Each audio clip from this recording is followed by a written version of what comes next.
Just Baseball Show for Wednesday, September 25th. Jack, Peter, here's what we got to talk about. Leo Morgenstern did a great job on justbaseball.com revisiting our preseason starting pitcher rankings.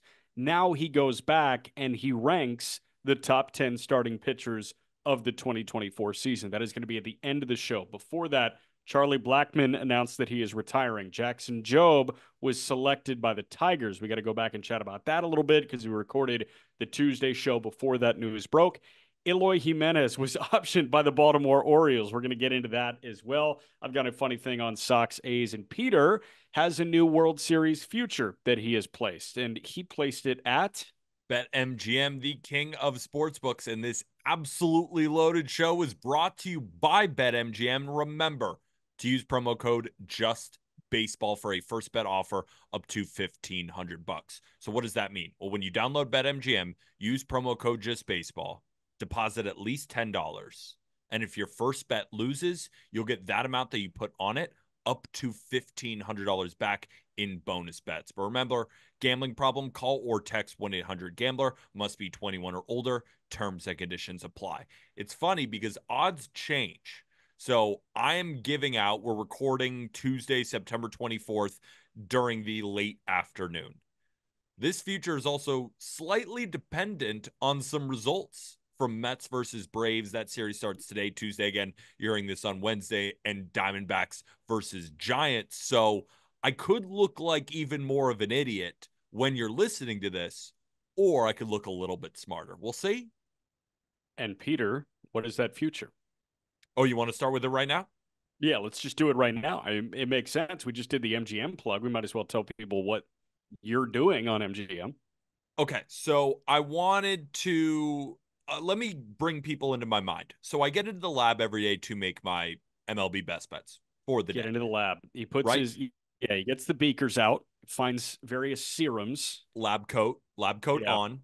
Uh-huh. It's really just my robe and me sitting on my desk, Got it. but Yeah. that's the lab basically. I've seen you laptop in the bed before, though, so I do know that you kind of do that sometimes. Sometimes you don't even make it to the desk, but keep going. Sometimes I'll sit in the bed and it's nice and cozy, and then I just get in my vibe and I just write for hours. But Understood. regardless, so I was thinking to myself, I kind of like the Braves with Spencer Schwellenbach today against the Mets. I also kind of like Logan Webb against the D-backs.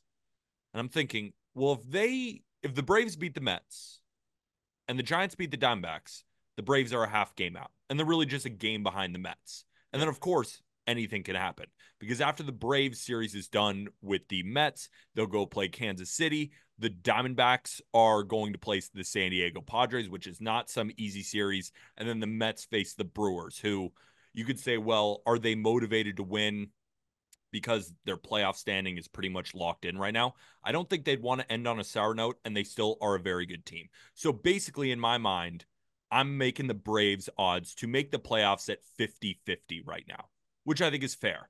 You look at different type of projection systems. The high-end outcome from the Bat X, which you can find on Fangraphs, is 53%. The low-end Pacoda projections are at 38%. Then there's some Fangraphs projections, other models around 45%. So to dumb it down a little bit, percent chances are reflected in betting odds, right? If someone has a plus 100 line, the books are saying that is a 50% chance. So I'm thinking to myself, all right, if I am on the boat of if the Braves make the playoffs, then these World Series odds for Atlanta are completely wrong. Because if you think that the Braves have a 50-50 shot of making the playoffs, based on the math, the Braves should have about a 5% chance of making the playoffs, which is a plus 1,900 implied line. So we're getting them at plus 3,500. So that's all the math, right? We got the math out of the way.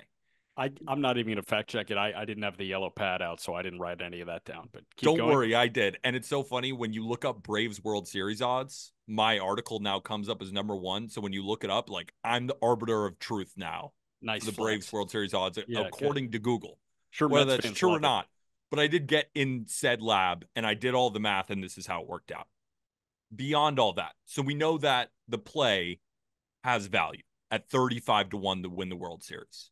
Mm-hmm. Let's actually look at what's on the field, right? Because that's the podcast, and I'm sure Now, people would now rather hear here's the about thing, that. man. Like you just did 4 minutes on math, and now you're going to tell me that you watch the games too. People don't do that. You got to choose one or the other, math or the games.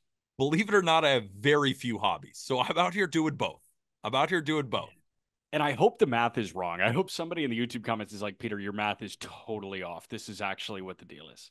The good thing is people can have their opinions on the math, but these are all 5 projection models Math is on actually not Fangraphs an on Pagoda. opinion based thing, Yes, but these are literally moving just on. numbers. They're just numbers, and numbers don't lie. That's why they're my favorite.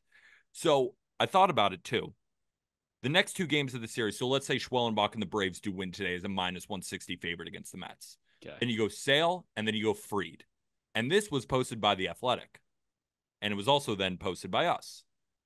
Did you know that since 1997, when both the Braves and the Mets are above 500 and they play in Atlanta, the Mets are 5-21? Not great history there.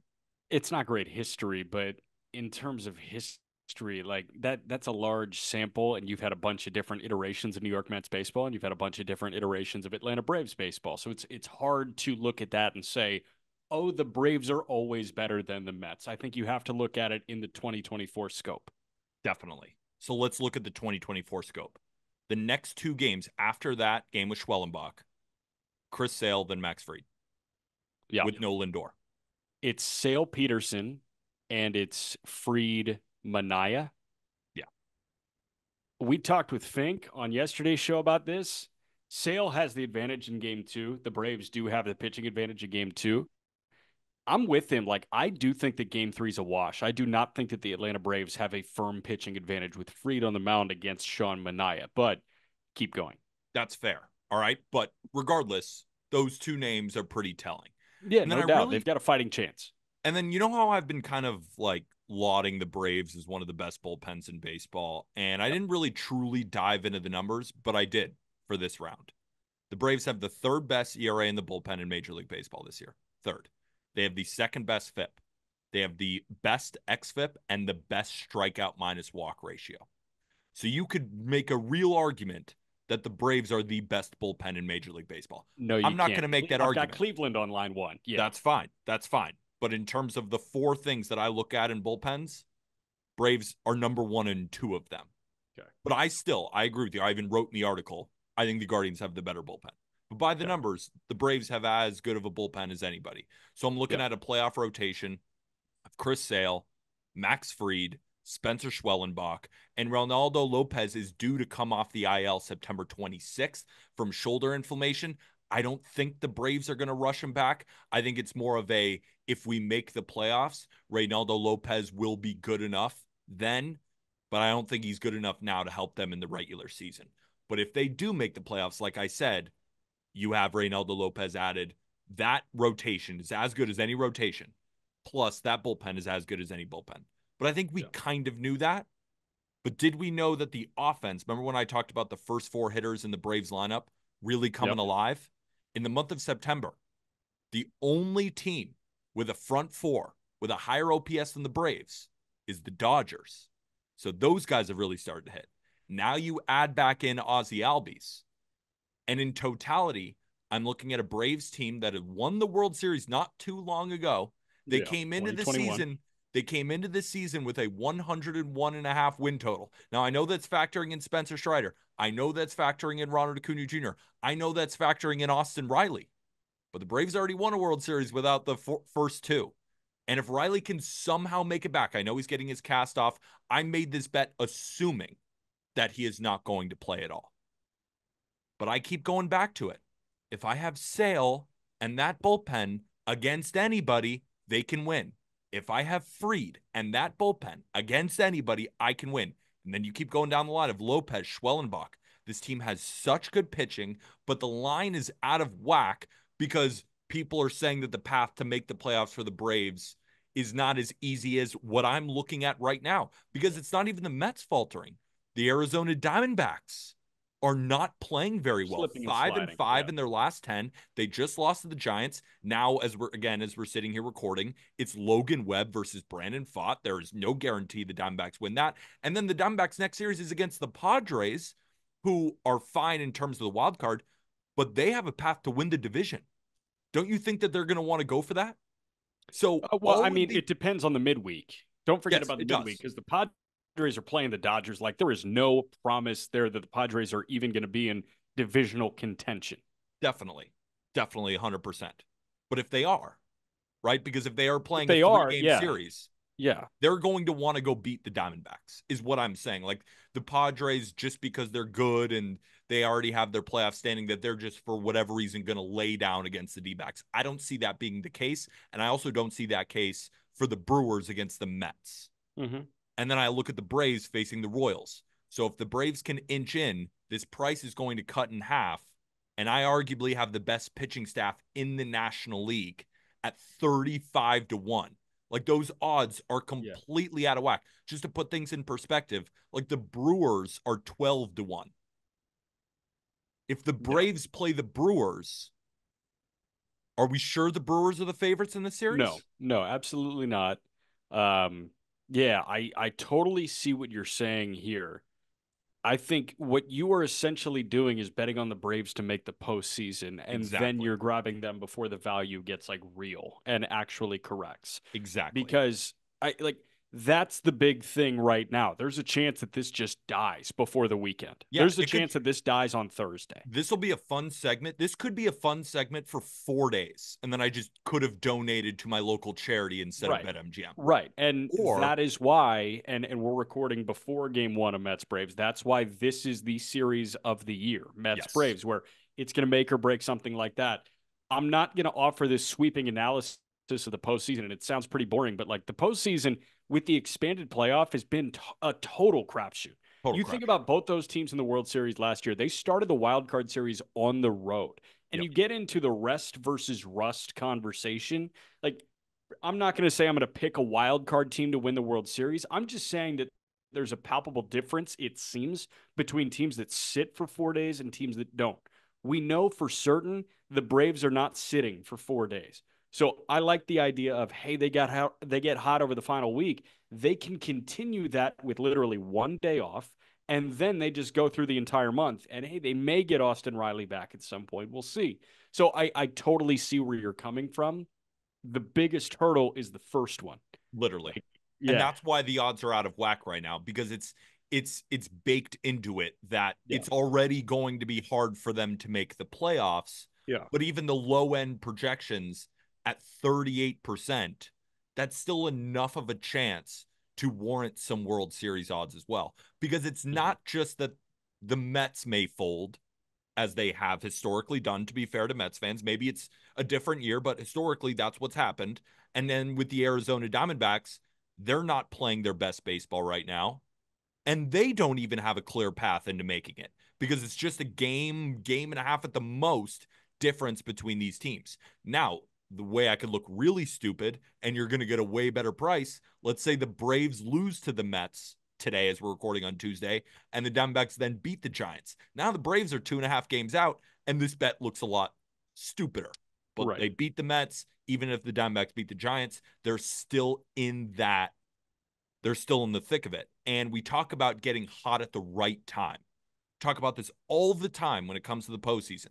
So a lot of us make our predictions, right? Because it's one thing to take the best team from the regular season. It's another one to jump on a team that's going in the right direction when they hit the playoffs.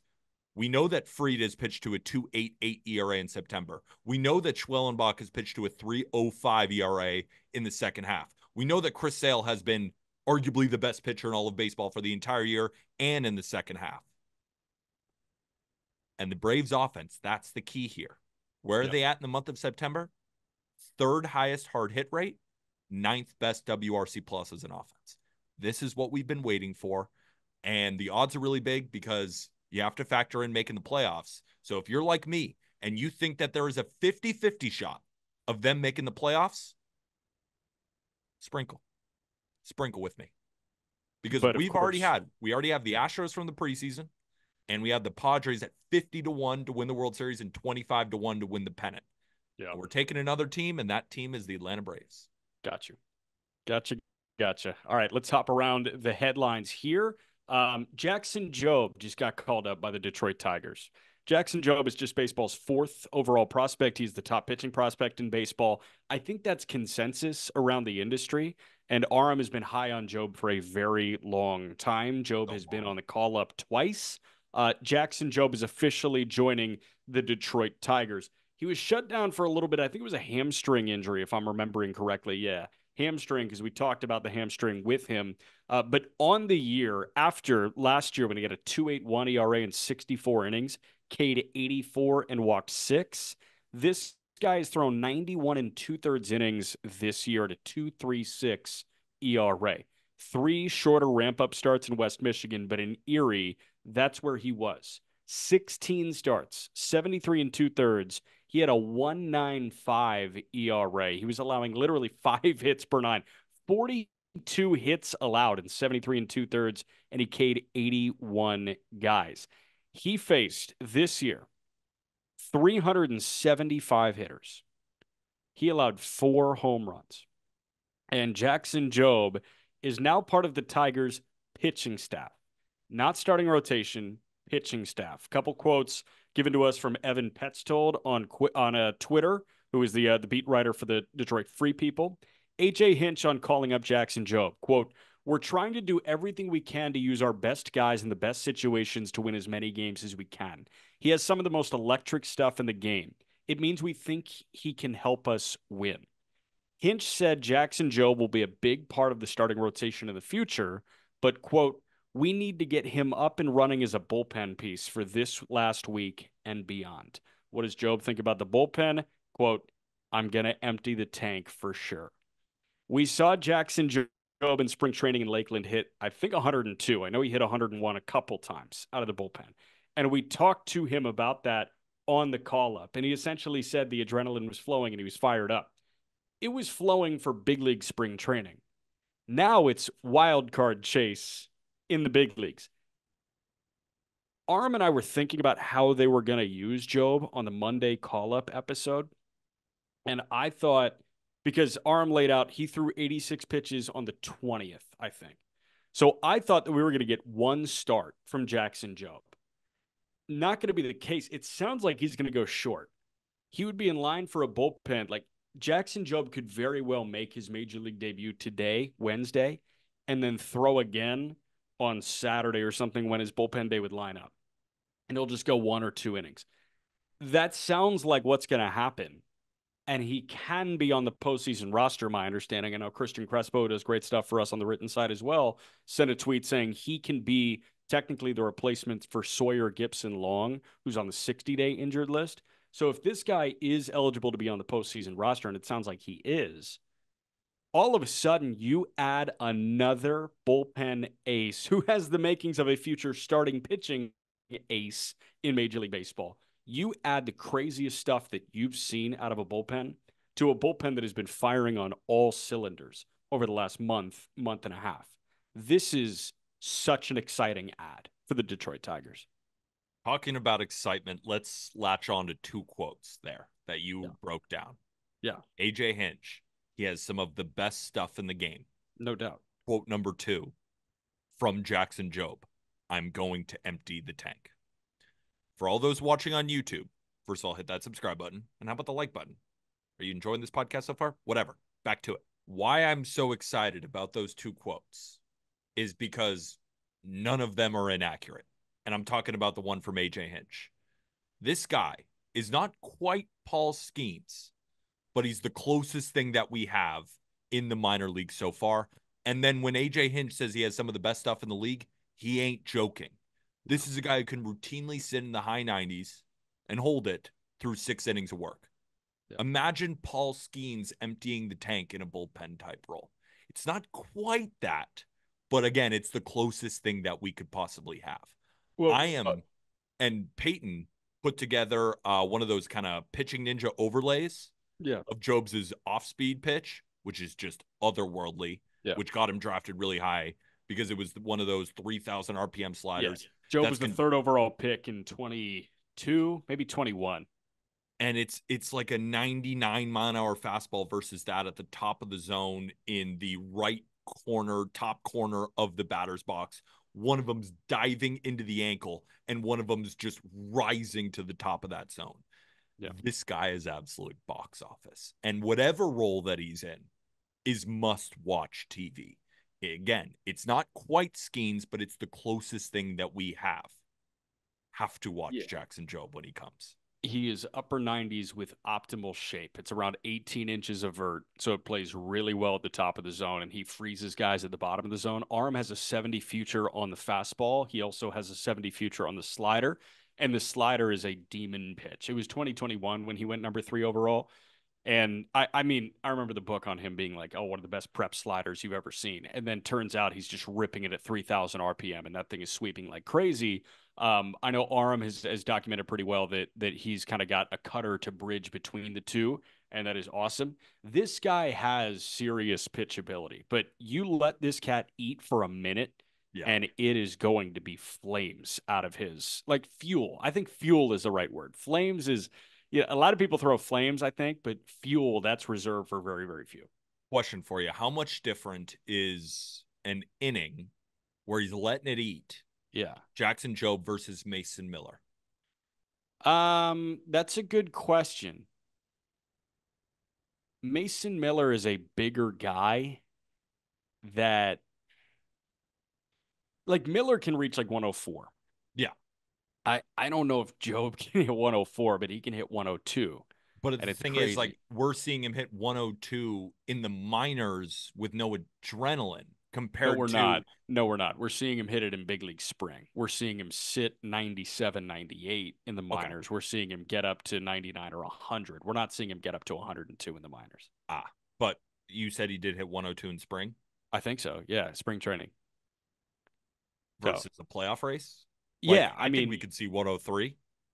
I don't know. Like, we'll see what's in the tank here. I will say, like, that's a good question. More similarities than differences between Jobe and Mason Miller, but they pitch in different ways. Like Jobe is a very tilt oriented guy, and he throws like frankly, he throws like a smaller dude, but the shit just explodes off his fingertips. So Is it almost like the way I'm kind of thinking about the way you're describing it? Is it almost like a Joe Ryan esque like no, release? no, And because Ryan is low. Ryan is like very low release height, and I mean, Joe Ryan, Brian Wu are kind of cut from their own cloth. I don't really think there's a good comp for the way that good, Jobe delivers the ball. good. That's Yeah, what that's sometimes the best thing to hear. There is no comp. We're just going to see something new. yeah, I think this is new. I think what you're going to see is pretty darn new from Jackson Jobe, and you should be very excited to see that. It's the only thing better than a comp. There is none. Right, like there, he might just kind of be a little unicornish. We will be watching the last of Charlie Blackmon this week. The Rocky 38-year-old announced that he's retiring at the end of the year. Charlie Blackmon, 4-time All-Star, a 2-time Silver Slugger. He did win a batting title. Charlie Blackmon has parts of 14 years under his belt, and every single game he has played has been as a Colorado Rocky. This guy in 2017, his age 30 season, had an 1,000 OPS, finished 5th in MVP voting with a 331 clip. He's a career 292 hitter, and he is retiring, I think, with the active lead in triples at 67. That 2017 year, this guy led the league with 14 triples and hit 331 with 37 pumps. Chuck Nasty was fun. Chuck Nasty has been a staple for the Colorado Rockies for the last decade plus. Unfortunately for Chuck Nasty, it was probably time to hang it up. He's got a 718 OPS as it stands right now, but enjoy it. And I wonder if he's going to get his number retired. I would think so. I hope so. I mean, 14 years. He's close to 2,000 hits, 226 home runs for his career, 831 OPS is his career OPS, 111 OPS plus, 162 game average, 23 jacks, 15 steals. And again, that slash line 292, 352, 479. Now, I know he plays in Colorado, so these numbers are going to get a little bit juiced. That's why we have OPS plus, which is Yeah. park adjusted for the easiest park to hit in Major League Baseball. It's not just Yeah. because the balls fly, it's because the outfield is so vast. So it's a lot easier to dink in a single or get it in double, triples. That's why Charlie Blackmon is a big time triples leader, even though he's not at the top end scale of speed. But the guy's been spraying baseballs for the better part of 14 years. And when you look at the history of Colorado baseball, he's got to be up there as one of the better hitters that they have ever had. And he's also such a likable figure. I mean, who has Mhm. ever had a problem with Chuck Nasty, right? The huge beard, the way he even talks in interviews too. He seems like a good guy to me. Like, I think the city of Denver has rallied around him as, of course, their guy. Yeah. I think he gets his number retired. I would retire his number if I'm Colorado. You think so? Yeah. Yeah, I'm probably there because of the longevity. Like Yeah. he's been a Rocky for so long. Played his whole career there too. That means Yeah. something. I would A, retire his number. a 14-year career, like that makes me think that, yeah, his number should be retired. Yeah. So I'm with you. Congratulations to Charlie Blackmon on an exceptional career. And it's all come in the, what do we want to say? Purple and black. Is that what Rockies fans say? Like it's all come in the purple and black. It's all I come like in the that. purple. I It's like all that. come in the land of Dinger. I have no idea what people say. Come in the mountains. But we're going to talk about a guy that is headed to Norfolk, Virginia at this Hmm. point now. He is not in Denver, Colorado. Eloy Jimenez was just optioned by Baltimore on Tuesday. So he's going to AAA again. AAA is done at this point. So the Orioles are essentially saying like Eloy, we're done here this year. You know, kind of call it quits and come back to us in 2025. Eloy Jimenez played 65 games with the White Sox this year before the trade deadline. In 65 games, he hit 240 with 5 homers. He had a 642 OPS. He's traded. You think, oh, this guy's a great change of scenery candidate, right? He got worse and like noticeably worse. This guy played 33 games for Baltimore, 100 plate appearances. He homered once and he had a 586 OPS. He was getting on base at a 270 clip or a 270 clip and was slugging 316 in 33 games in Baltimore. We already talked about the Craig Kimbrell thing. That was entirely procedural, that he was just, going to get released after he was DFA'd and all that. We don't need to hit on Kimbrell again. The Orioles made 2 notable transactions. It was finalizing Kimbrell that he is officially released, and it was optioning Eloy Jimenez. And that was the one that, when you see it, I think you're a little surprised. But, I mean, if you've checked in on Eloy Jimenez at all this year, he that's not the Eloy that was a top 5 prospect in baseball. Like that's not the Eloy that hit 31 homers his rookie year with the White Sox. That's not even like the Eloy from last year. Like something's just gone there. Yeah, you kind of broke it down. Like, I don't have anything to add on Eloy. Like, I said it at the time that I didn't think that the move really made any sense. And I got some pushback from Orioles fans, but because it was relatively cheap and there was that change of scenery aspect, maybe he does, end up being something better than I thought. But I also just thought that it was a complete logjam of Yeah. position players for the Orioles and that it was like a weird try. And overall, my last takeaway on this is the Orioles had a pretty bad deadline. They did. Yeah. In a time where your farm system is better than anybody's, you see the window opening.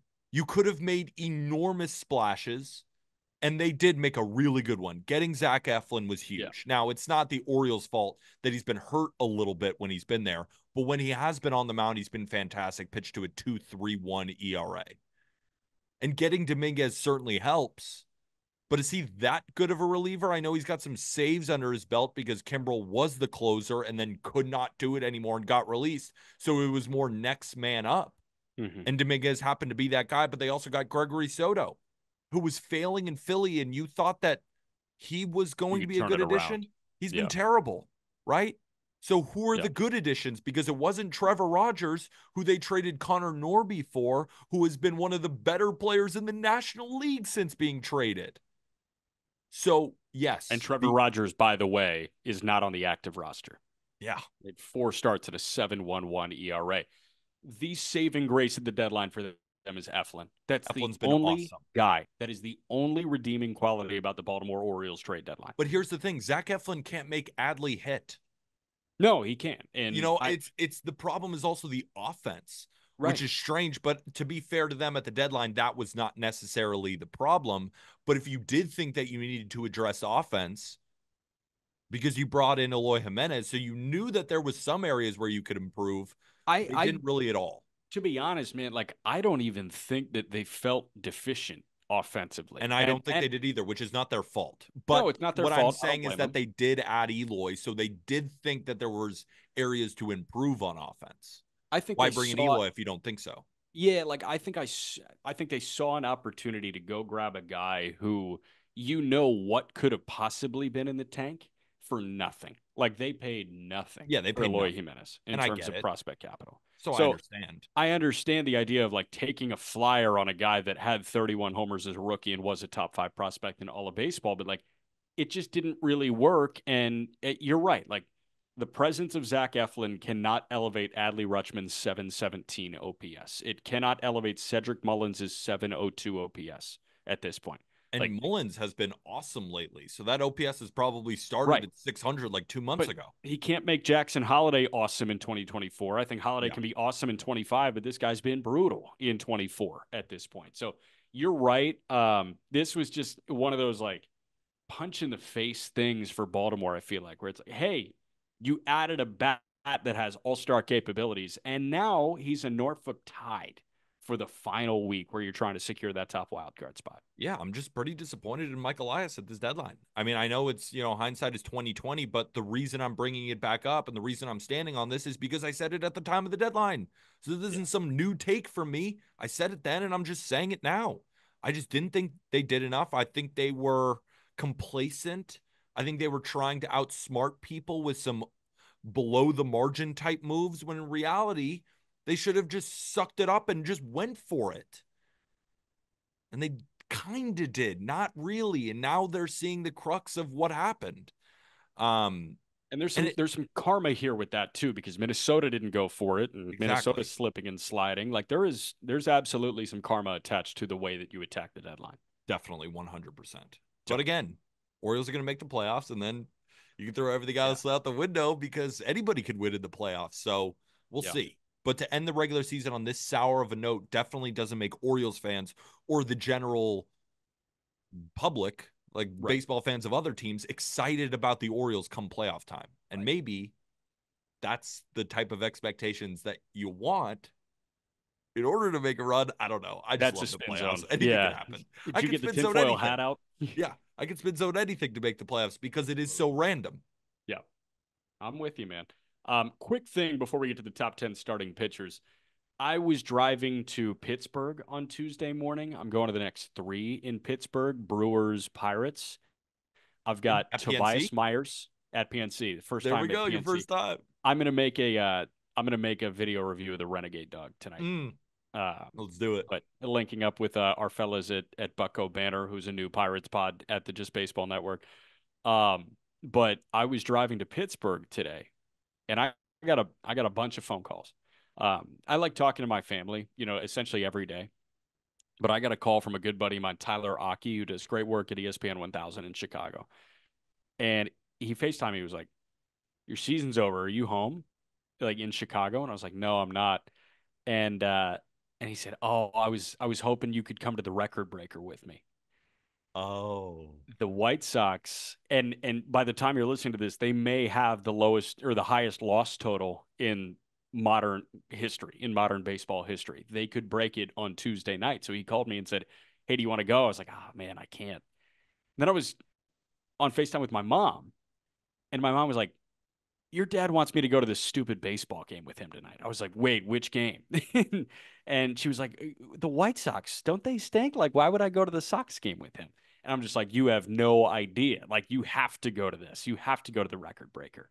And that just got me thinking because I was on FaceTime with my brother like half an hour later, and he said, me and a couple of my buddies are going to the Oakland Coliseum for the last series that the Oakland A's are playing there. So I'm just thinking about like the White Sox and how this week actually means something to the fan base to see the worst of all time, and how this means so much to the Oakland A's fan base and just how bad I feel for them.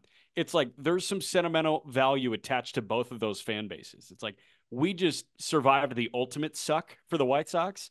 And with the A's, it's like we're seeing this through to the end here with this 3-game set against the Rangers.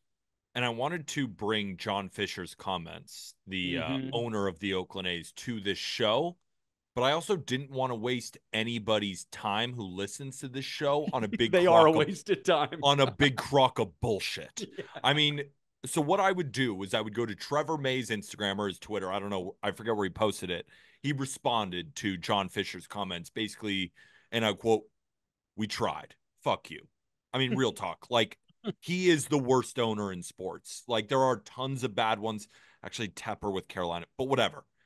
Yeah, Tepper's brutal. I mean, he's brutal. But okay, whatever. In Major League Baseball, John Fisher is the worst owner, and just whenever he types something to the fans, I get so angry because I've told this story before. Like, the Oakland Coliseum, the Oakland A's will always have a special place in my heart because that's where my dad and I would always go to games growing up. So I've been to, I think, more A's games than like it's Yankee games in Yankee Stadium growing up right near Dodger Stadium, and then it's A's right after that, right? Been to so many A's games.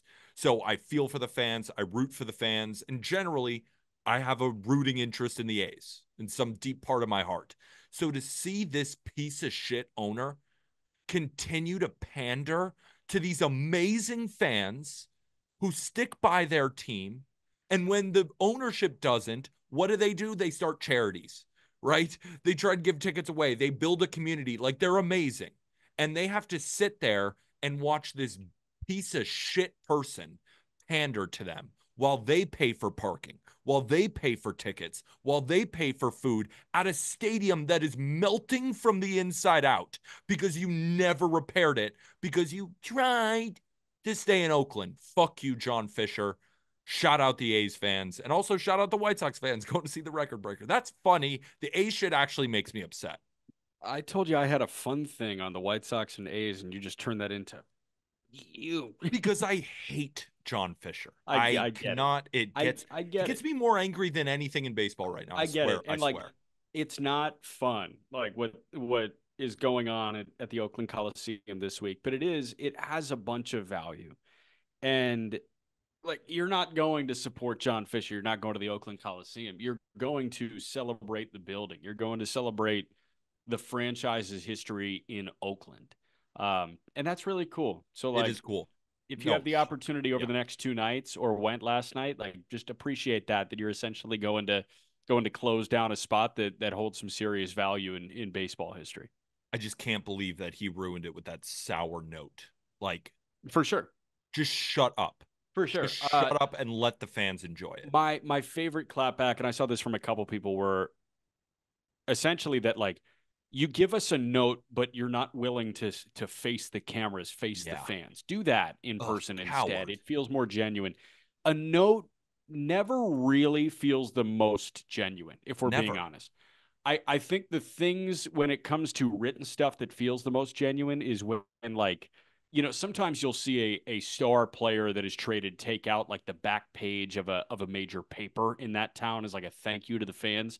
That's one of those where I'm like, yes, this is totally genuine. I love this. 100%. But the fact that the owner of the franchise is not willing to even record a video message for you, we're in 2024. It shouldn't just be a note graphic. It should be a video message of you looking into the camera, essentially looking at the people that you are talking to and apologizing to them that this era of Oakland A's baseball is over. And he didn't do that. And that sucks. I would love to see that from my owner, but he's clearly not the gold standard, like you're saying. He would never do that because he's wired like a coward, like a softie just hiding in the corner. So he would never, ever do that. So, no, but I totally agree with you about the players doing that. And, yeah, that's all I got to say about that. It's tough for that guy with the track record to seem genuine. And if he was looking for a way to seem genuine. He didn't find the right way. Unfortunate for him. And I talked about I'm sprinkling quarter of a unit on the Braves to win the World Series. I'm putting 1,000 units, 1,000,000,000,000 units that he did not write that note. Oh yeah, And Trevor no May doubt. even said that in his when he clapped back at John Fisher. I Yeah. couldn't agree more. That was my first instinct. There's no shot you wrote this, you No, piece of shit. he might have plugged that into Chat GPT or something. Ugh, turned So off the comments on social. All right, I'm done.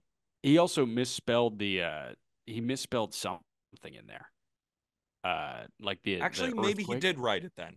He He's misspelled something. misspelling because he's also Yeah. an idiot. I don't know. We're going to do the top 10 starting pitchers in baseball this year in a moment compared to what happened in our preseason rankings. Before that, quick break. Here's the deal. We're doing the top 10 starting pitchers in Major League Baseball for 2024. Leo Morgenstern, one of our phenomenal editors at justbaseball.com, also does tremendous written stuff for us as well as MLB trade rumors, among other outlets. Leo put together this list of the top 10 starting pitchers in baseball for 2024 and compared it to our preseason rankings that we had for these guys. Are you shocked that it's that different? I'm not, to be honest with you. Baseball is just such a volatile thing. And pitching now in 2024 is just such a volatile thing. I thought it was pretty awesome to look back and it's like, wait, we had that guy how low? We had that guy how high? But it is pretty cool to compare. And of course, the article is linked in the episode description. Yeah, I'm looking at 3, 4, 5. 5 guys were 6, and number 1 was not ranked. So on the top 10, which you can find at justbaseball.com again, which is linked in the episode description, of the top 10 from the beginning of the season, we didn't have 6 ranked in our top 20. So we didn't nail it very good, but we did nail a few. But it just goes to show what Jack said, how the pitching position now in Major League Baseball is incredibly volatile. People get hurt. People just don't perform. Pitchers get unlucky versus lucky. Like we look at advanced metrics in order to predict future success. But for this, we're looking at what did you do? So ERA and fielding independent pitching become much more important rather than expected ERA, Sierra, XFIP, everything with a little X that Jack hates. It's basically all out of the equation because it's what have you done for us this season? And here's our top 10. Yep. So I'm just looking back at the preseason list that we had, and Yamamoto was 8. Did you know that? He has put Yoshinobu up a Yamamoto was he He's was put up a very high. 2.9 ERA this year. He's just been a little bit banged up. And obviously, his first start against the Padres when they played in Korea went horribly. So since then, his ERA has been like in the low to mid twos. He's just been a little bit banged up. I'm excited to hit for him to make that stamp come Yep. postseason time, though. And like Cole essentially was the consensus one. The only person that didn't have Cole one was Colby Olson, which we bullied enough for. Yeah. He had Strider at 1, and he Who had also Cole got at hurt. 2, who also got hurt. But like I mean, Strider was 3. Our preseason was Cole 1, Wheeler 2, Strider 3, Gosman 4, ugh. Corbin Burns 5.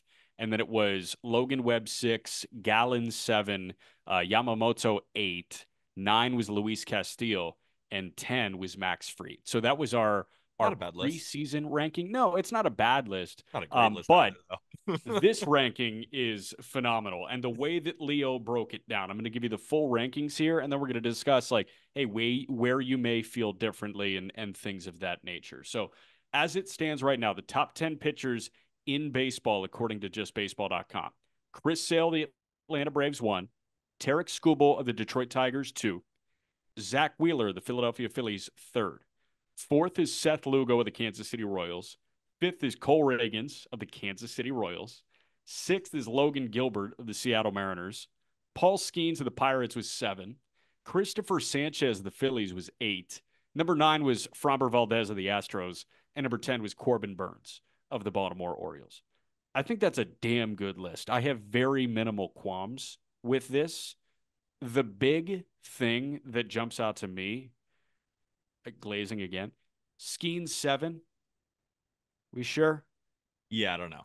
Because it does seem that this list is putting more of an importance on innings, which On I love. availability innings. Yeah. Right? I love Availability. it. A lot of these guys, I like love for it. example, Ronel Blanco is not on this list, even though he is fifth in ERA at 162 innings. Shota Imanaga did not make this list, even though he has four less innings than Chris Sale, and he is sixth in ERA. Bryce Miller put up another phenomenal performance for the Mariners. He has now the lowest ERA in that loaded staff. Bryce Miller comes in at number 7 in ERA at 2.94, which is ahead of Logan Gilbert. So what's better, Bryce Miller 180 innings at a 2.94 or Logan Gilbert 3.24 197 innings? Now Leo did not just push it down to just innings in ERA, but I'm bringing those up as the two most important things, at least for me, when it comes to ranking guys based on production. So he left out a couple of guys that I think deserved it, right? I think Michael King with a 3.04 ERA and 168 innings, but again, it's a lot of inning stuff, but I can understand.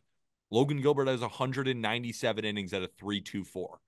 I'm actually curious, Mariners fans, if you are listening, let us know in the YouTube comments.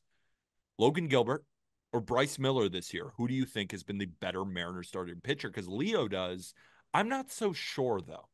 Can we note the strikeout totals, by the way? Yeah, because Logan Gilbert clears. Yeah, so Bryce Miller, 180 innings at a 2.94, like you mentioned, but striking out 8.5 per nine, 171 strikeouts, walking 2.5 per nine, 45 walks issued. Gilbert, in 17 more innings at 197. You mentioned the 3.24 ERA, but Gilbert has K'd 207. It's 9.5 Ks per nine, and he's only walked 36, which is a walk and a half per nine. Those are two things that I value highly. Gilbert is the more proficient strikeout artist.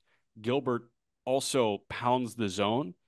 And I think if you asked Mariners fans, and correct me if I'm wrong, I thought TJ Mathewson, who's one of the hosts of the Marine Layer pod, again, another pod on the Just Baseball Network, did a great job breaking down Bryce Miller's excellence. And I texted you about that this morning, too. Like, we need to appreciate what this guy has done to this point. Yeah. Miller and Wu, like, are a masterclass last year. It was like, these guys are going to be really good. The fastball characteristics make a ton of sense. Bryce Miller needed a third pitch, and he got it. Like, he just found it this offseason, and he has leveled up to the point where he looks like a mid-rotation starter, and your Bryce Miller for Brendan Donovan trade is going to sit in the annals of baseball, just baseball lore. And it's like, you remember when he was on Galaxy Gas and did that? It's craziness. I was just about to bring it up, asking Mariners fans, can I clear up something? And I apologize. I give a lot of takes on this show. Sometimes I'm right. Sometimes I am wrong. I thought at the time it was a good idea for the Mariners to upgrade their offense by trading Bryce Miller to the Cardinals, who needed starting pitching, in exchange for Brendan Donovan. Yeah, sitting here a couple months after that take, it smells. I can smell it through the screen. Bad like take poopy. On me. I apologize, Mariners fans. I didn't understand how good Bryce Miller truly was. And it's not like Brendan Donovan has had a great second half either. Right. So who knows? Maybe if he was, but regardless, it was a bad take. So I got a little sidetracked there, but the gist of my point was Bryce Miller has been awesome. And he's really turned it on. But I look at the expectations for Bryce Miller this year, and it was like, hey, you're going to be our 5 starter, and what we get from you is great. From Logan Gilbert, it was like, hey, you're one of our 3 essentially co-aces. Like, you have to be a frontline guy for us. And he was a frontline guy from the jump. Miller is having an out-of-body experience over the last few weeks. Gilbert has sustained excellence throughout the course of the year when Castillo faltered a couple times and Kirby faltered a couple times. The guy that was there and the guy that was always frontline for the best starting rotation in Major League Baseball was Logan Gilbert. So I agree with Leo on this one. It's Gilbert over Miller. Yeah, I'm fine with that. One thing that I'm not fine with, and I understand that if you look at FWAR, Christopher Sanchez is a 4.7 FWAR. Now, I think FWAR for starters, the more I think about it, the more I think it's a load of shit. Like, I don't really care about FWAR. I understand if Leo does. Like, I get that, right? I'm not trying to poo-poo some other stats that people use. In my personal opinion, becoming less and less of an FWAR guy for pitchers. So if that is the case, Shota Imanaga, 173 innings, 15-3 for anybody who cares. Mm-hmm. He's got a higher strikeout per nine and a lower walk per nine and a lower ERA than Christopher Sanchez does. Now do the innings. Shota Imanaga is 173, Christopher Sanchez 177. There's your point right there. If it was Four? a 25 Yeah. inning difference, then obviously you go Sanchez. Yeah. And also Sanchez had 8, not 10. Where Burns and Valdez, I totally get it. Who I think have been better. Like Sanchez that high felt a little bit out of left field in a way. Uh I don't know because he's been reliable. I know Great. there were some weird blips when the Phillies were going through that downturn, but like Sanchez has been, aside from Wheeler, the reliable one. Nola's been good. Sanchez has been better than Nola. There's no doubt that Leo got that right. And Ranger Suarez ticked down after the All-Star break and was dealing with those injuries. But um, yeah, I see what you're saying. I would side Shota as well.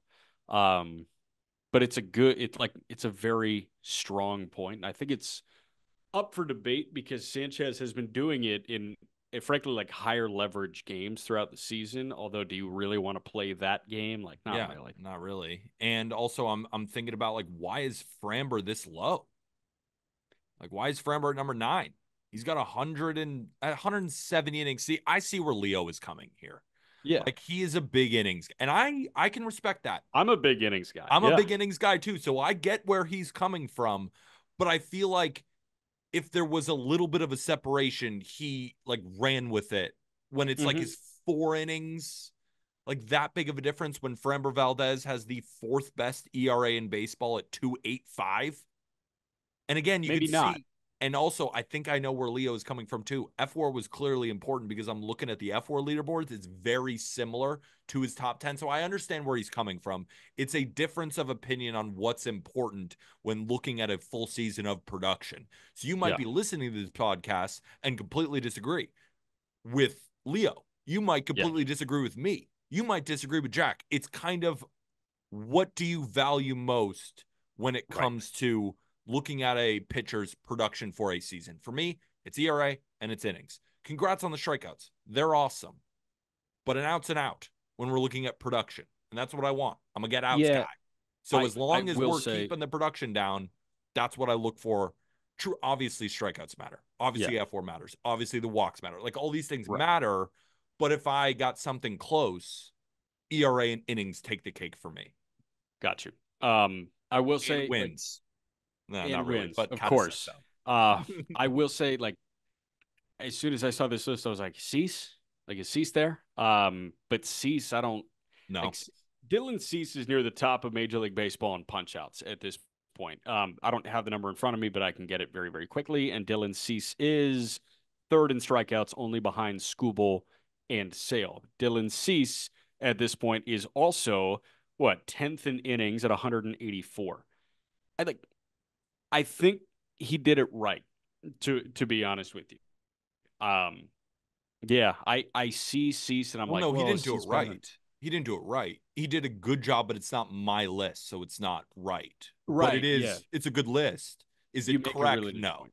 You make Yeah. a nice point. I I'm think sorry. Leo I'm did a bang up ready. job. This might be a podcast where people are coming in new because they see top 10 pitchers. They might be listening to this for the first time. I am being sarcastic, obviously, just so everybody is aware. No, Peter hates Leo, No, I so love the Leo. next episode is going to be them in an octagon. I actually would be down to go at it with Leo because him and I sort of disagree on some lists, but he's a good writer. I want to get in that brain. I want to see if it unravels a little bit.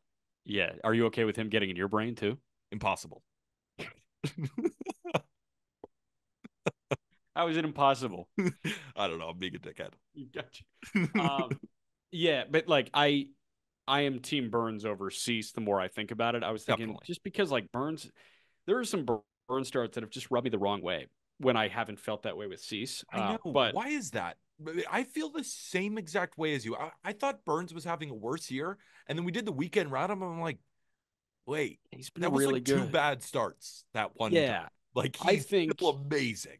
Yeah, I think overall with Burns, it is our expectations are astronomically high for So high. him, Yeah. and our expectations for the Orioles are very high, and the Orioles are not matching the expectations. And Burns, he's matching astronomically high expectations, but we side with the guys that are exceeding a little bit Yes. lower expectations. It's like, well, you're fun, You know and who you're we've just doing what you're supposed to do. you know what we've done that for the same pitcher in the National League who was also on our top 10? We've done that to Fried all year.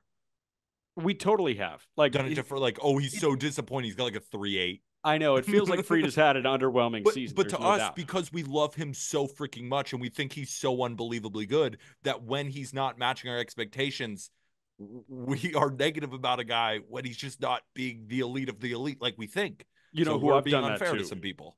You know who I've done that to is Luis Castillo as well. 175 innings at a mid three. I'm just like, I swore he had a 5 ERA based on yeah, my expectations. exactly. Exactly. You're just like, oh, Castillo's been a dud. It's really just been like Gilbert, Miller, and Wu at this point. Like, my expectations for Luis Castillo are always this high. And then how many times have we talked about how much Michael Wacha is the greatest pitcher alive? And then we're like, oh, Cole Reagans is legit. Because Cole Reagans is matching our expectations versus Michael Yeah. Wacha exceeding them when Cole Yeah. Reagans has had the better year than Michael Wacha, even though Right. all And we talk Luga, about is Wacha. right. And Lugo is ticked down at this point, and still he's leading Major League Baseball in innings pitched, and he is clearly a top five pitcher, top six pitcher in Major League Baseball this year. My thing is like I understand the innings thing. Skeens at 7 does feel low if we're just talking best, because I think best is Yeah. qualitative as well. Um, Because putting Skeens at 7 is almost just to get him on there.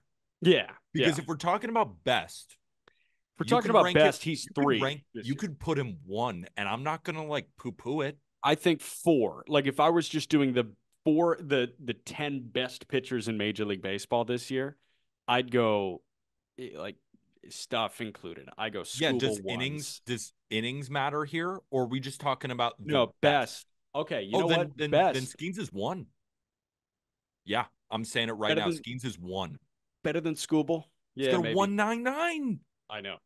and he never had a blow up.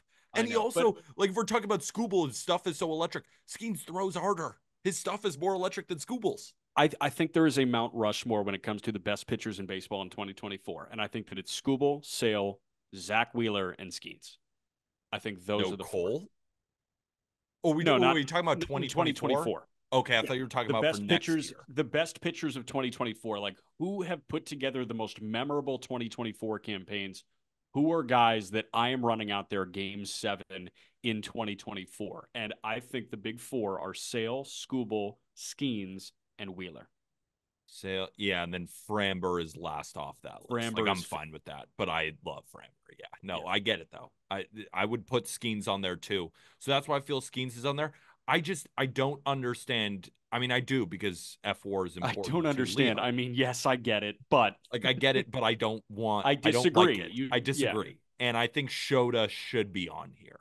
I Okay. think Shota should be on here over Christopher Sanchez. And I'll give Leo some credit. He kind of knocked this out of the park. This is It pretty good. take it it just take it up the ladder to Leo. Leo's like 5 steps ahead of you in terms of the corporate ladder at just baseball. So That's a good point. yeah, you got to go through a couple vetting processes, and then hopefully you can schedule a meeting with him. I do want to figure out how to sneak Bryce Miller on here, but I don't think I You can. can't. You cannot. Well, here's a question: Who do you think's been better, Bryce Miller or Shota? I I think mean, Shota has probably been better. Shota has the edge in strikeouts. Shota has the edge in walks. Bryce Miller has thrown 7 more innings, and Bryce Miller's a 2.94 compared to Shota at 2.91. Yeah, I would side with Shota. Yeah, probably. It's so close. Who cares? It's I would very put close. Shota on here, and I would take out Christopher Sanchez. That's it. Well, Good job, Leo. I guess. good job, Leo. Great work. You were worried that this was going to be a 2-hour episode. At 58 minutes and 30 seconds, That's take us out. incredible. So hopefully everybody enjoyed this edition of the Just Baseball Show. The top 10 pitchers. You got a World Series feature. We hit on some highlights. We're also going to go over rookies, best hitters, and then playoff time. So if you have enjoyed 5 days a week, every single day here on the Just Baseball Show, every weekday, greatly appreciate you rate and reviewing 5 stars, whether it be on Spotify or on Apple Podcasts or wherever you listen to your podcasts. Also, subscribe on YouTube. Hit that big red subscribe button, hitting the like button. All of these ways are free, and it's the best way to support, again, without spending a singular dime. Now, if you're looking to support more, get yourself some Just Baseball merch. I'm rocking my hat. I'm also rocking my sweatshirt. Jack just has it on his mic. Cop out answer. Don't be like Jack. Go get your Just Baseball merch in the episode description. Remember code JB15. It's getting kind of chilly. I'm rocking a sweatshirt. Go get yourself a Just Baseball sweatshirt. They're fire. And again, you can find the top 10 starting pitchers article here in the episode description. You can also find my article, why I took the Braves. If you want to see all the math, all the numbers, all the analysis, that's in the episode description as well. Jack's rocking Chinook Seedery, best seeds on planet Earth. For Jack McMullen, I'm Peter Apple. We will see you tomorrow. And with that, thank you, everybody.